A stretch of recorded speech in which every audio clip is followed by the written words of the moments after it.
সস্তা সবজি না তুমি এমন করে আমার ডাকতেছো, মনে হচ্ছে আকাশে চাঁদ লয়ে আইছো।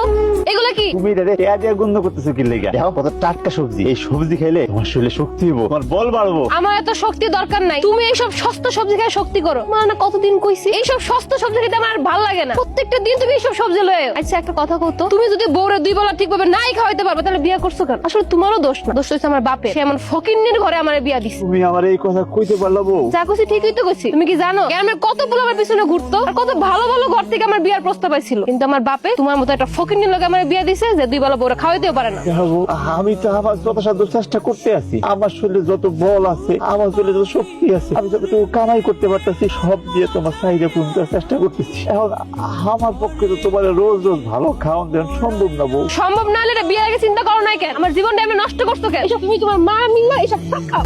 কি রে বাজান, থাকতে মন খারাপ করিস না। বৌমা তো তার বাবা মার একমাত্র মেয়ে, ওরা তো এগুলা খাইয়া অভ্যস্ত না। তুই এক কাজ কর, এই টাকাটা আছে, তুই বাজারে যা, বাজার থেকে বড় দেখে ভালো দেখে একটা মাছ নিয়ে আয়।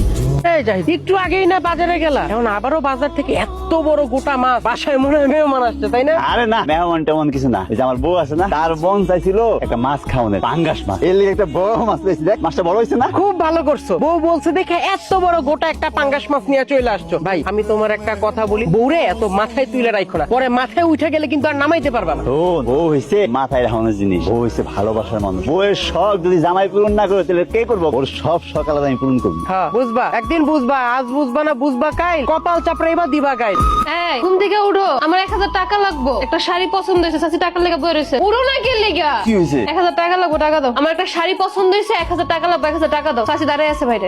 কি কইতাছো এগুলা? তোমার না কয়দিন আগে গরু বেচা দুইটা জামদানি শাড়ি কিনে দিছি, এখন আবার শাড়িটা বুকির লেগে। কোন বছরে দুইটা শাড়ি কিনে দিছো? এগুলো নিয়ে এখনো পরে আছো? শুনো তোমার তো হাজার কথা আমি শুনতে পারবো না। আমার টাকা লাগবে, টাকা দাও। চাচি দাঁড়ায় আছে, তাড়াতাড়ি দাও। কত যুগ কই? এই যে 2 মাস আগে তোমার দুইটা জামদানি শাড়ি কিনে দিছি, আর কি গুলা 1000 টাকা। 1000 টাকা তো মেলা টাকা। আমার কাছে যা টাকা ছিল তা দিয়ে তো সকালে বাজার করে ফেলছি। আর তুমি তো জানো আমি দিন আনি দিন খাই, 1000 টাকা কই পাবো? সামান্য 1000 টাকা তোমার কাছে নাই, এত বড় বড় কথা কইতেছো? আচ্ছা তুমি কি আদৌ পুরুষ মানুষ? আমার তো মনে হয় না। একটা বেড়া মানুষের কাছে বলে 1000 টাকা নাই। আরে আজকালকার একটা ছোট বাচ্চার কাছে তো 1000 টাকা থাকে। সেই জায়গায় তোমার একটা দামড়া বেটার কাছে এই সামান্য টাকাটা নাই। এই স্যাডলে বাইরেও কেমনে? আচ্ছা ঠিক আছে, খারাপ দেখি কয় টাকা আছে। এলো করো।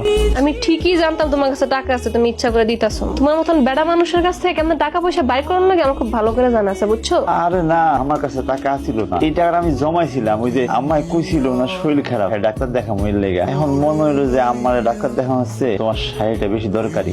আসসালামু আলাইকুম। এতদিন পরে আইলেন, আমগো কথা মনে পড়লো না? আপনার মুখটা কেমন একটু মলিন মলিন লাগতেছে, আপনি কি অসুস্থ? এই অবস্থায় আপনি ঝাড়ু টাড়ু